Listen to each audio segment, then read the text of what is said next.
നമസ്കാരം. പ്രവാസ ലോകത്തെ വാർത്തകളും വിശേഷങ്ങളുമായി സഹ്യ ഗൾഫ് ന്യൂസിലേക്ക് സ്വാഗതം. പ്രധാന വാർത്തകൾ. കുവൈത്തിൽ ഭൂചലനം, ആളപായമില്ല.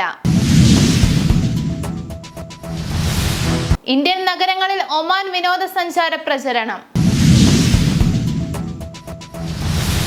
ബുറൈദയിൽ കാറും ലോറിയും കൂട്ടിയിടിച്ച് 3 മരണം. കിങ് ഖാലിദ് വിമാനത്താവളം, യാത്രക്കാരുടെ എണ്ണത്തിൽ റെക്കോർഡ്.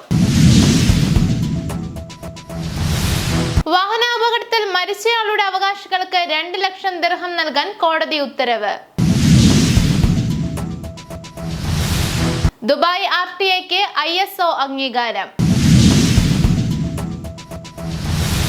അക്കാഫ് ഇവന്റ്സ് ഫോട്ടോഗ്രാഫി ശില്പശാല. കുവൈത്തിൽ ഭൂചലനം, ആളപായമില്ല. വടക്കൻ കുവൈത്തിൽ ബുധനാഴ്ച വൈകിട്ടോടെ റിക്ടർ സ്കെയിലിൽ 3.5 രേഖപ്പെടുത്തിയ ഭൂചലനമുണ്ടായി. ഭൂമിക്കടിയിൽ 6 കിലോമീറ്റർ താഴ്ചയിലാണ് ഭൂചലനമുണ്ടായതെന്ന് കുവൈത്ത് നാഷണൽ സീസ്മിക് നെറ്റ്വർക്ക് അറിയിച്ചു. 2.2 രേഖപ്പെടുത്തിയ തുടർചലനവും ഉണ്ടായി. News desk, Sahya news, Kuwait. Indian നഗരങ്ങളിൽ ഒമാൻ വിനോദസഞ്ചാര പ്രചരണം. ഇന്ത്യൻ നഗരങ്ങളിൽ ഒമാൻ പൈതൃക ടൂറിസം മന്ത്രാലയത്തിന്റെ പ്രമോഷണൽ ക്യാമ്പയിൻ ആരംഭിച്ചു. ഇന്ത്യയിലെ പ്രമോഷണൽ ക്യാമ്പയിൻ പ്രവർത്തനങ്ങൾ ഈ മാസം 28 വരെ തുടരുമെന്ന് പൈതൃക വിനോദസഞ്ചാര മന്ത്രാലയം അറിയിച്ചു.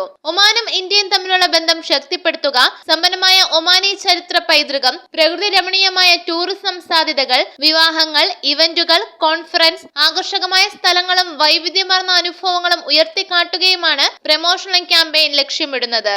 News desk, Sahya news, Muscat. ബുറൈദയിൽ കാറും ലോറിയും കൂട്ടിയിടിച്ച് 3 മരണം. അൽഖസീം മദീന റോഡിൽ ഉക്ലത്ത് സുക്കൂറിന് സമീപം കാറും ലോറിയും കൂട്ടിയിടിച്ച് 3 പേർ മരിച്ചു. ഒരാൾക്ക് പരിക്കേറ്റു. കാർ ചോളപ്പൊടിയുമായി വന്ന ട്രെയിലറിന് അടിയിൽപ്പെടുകയും ട്രെയിലർ നിയന്ത്രണം വിട്ട് മറിയുകയുമായിരുന്നു. ഹൈവേ പോലീസും ട്രാഫിക് പോലീസും സിവിൽ ഡിഫൻസും റെഡ് ക്രസന്റും നഗരസഭയും ഗതാഗത ലോജിസ്റ്റിക്സ് സർവീസ് മന്ത്രാലയ ശാഖയും രക്ഷാപ്രവർത്തനങ്ങൾക്ക് നേതൃത്വം നൽകി. News desk, Sahya news, Buraidah. King Khalid വിമാനത്താവളം, യാത്രക്കാരുടെ എണ്ണത്തിൽ റെക്കോർഡ്. റിയാദിലെ കിങ് ഖാലിദ് രാജ്യാന്തര വിമാനത്താവളം ജൂലൈ അവസാനത്തിലും ഓഗസ്റ്റിന്റെ തുടക്കത്തിലും യാത്രക്കാരുടെ എണ്ണത്തിൽ എക്കാലത്തെയും ഉയർന്ന റെക്കോർഡ് രേഖപ്പെടുത്തി. ജൂണിൽ സ്ഥാപിച്ച 3.1 ദശലക്ഷം യാത്രക്കാരുടെ മുൻ റെക്കോർഡ് മറികടന്ന് 4 ലക്ഷം യാത്രക്കാരുടെ വർധനവാണിപ്പോൾ ഉണ്ടായിരിക്കുന്നത്. വ്യോമയാന മേഖല അഭിമുഖീകരിക്കുന്ന ആഗോള സാങ്കേതിക വെല്ലുവിളികൾക്കിടയിലും വിമാനത്താവളം ജൂണിൽ 88%, ജൂലൈയിൽ 84% ഓൺ ടൈം ഡിപ്പാർച്ചർ നിരക്ക് നിലനിർത്തിയതായും റിയാദ് വിമാനത്താവള കമ്പനി CEO ഐമൻ അബോ അബ പറഞ്ഞു. News desk, Sahya news, Riyadh. വാഹനാപകടത്തിൽ മരിച്ചയാളുടെ അവകാശികൾക്ക് 2 ലക്ഷം ദിർഹം നൽകാൻ കോടതി ഉത്തരവ്. വാഹനാപകടത്തിൽ മരിച്ചയാളുടെ അവകാശികൾക്ക് ഏഷ്യൻ ഡ്രൈവർ 2 ലക്ഷം ദിർഹം നൽകണമെന്ന് കോടതി വിധിച്ചു. ദുബായ് മിസ്ഡിമിനർ കോടതിയാണ് ശിക്ഷ വിധിച്ചത്. 2023 ജനുവരിയിൽ ദുബായ് ബിസൈഡിൽ കാറും മോട്ടോർ സൈക്കിളും കൂട്ടിയിടിച്ചായിരുന്നു അപകടം. അപകട സ്ഥലത്ത് എത്തിയ പോലീസുകാരൻ ബൈക്ക് യാത്രക്കാരൻ ഗുരുതര പരിക്കുകളോടെ റോഡിൽ കിടക്കുന്നതായി കണ്ടെത്തി. അദ്ദേഹത്തെ ഉടൻ ആംബുലൻസിൽ കിസൈസ് ഏരിയയിലെ ആശുപത്രിയിലേക്ക് മാറ്റി. എന്നാൽ ഇയാളെ ആശുപത്രിയിൽ എത്തിച്ചപ്പോഴേക്കും മരിച്ചിരുന്നു. News desk, Sahya news, Dubai.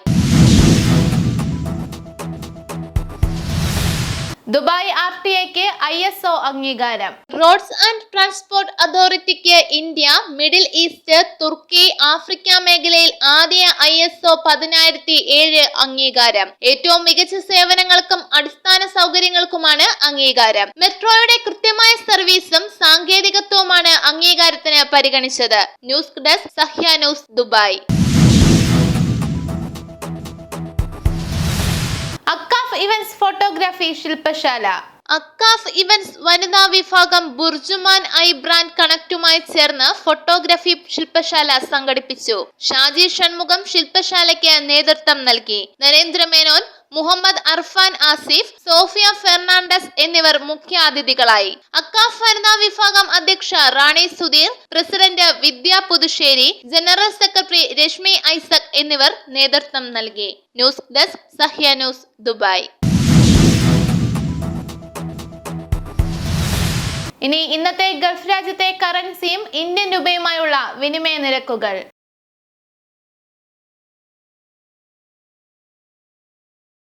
ഇന്നത്തെ ഗൾഫ് ന്യൂസ് ഇവിടെ പൂർണ്ണമാകുന്നു. ഗൾഫ് ന്യൂസ് വീണ്ടും നാളെ ഇതേ സമയം. നന്ദി, നമസ്കാരം.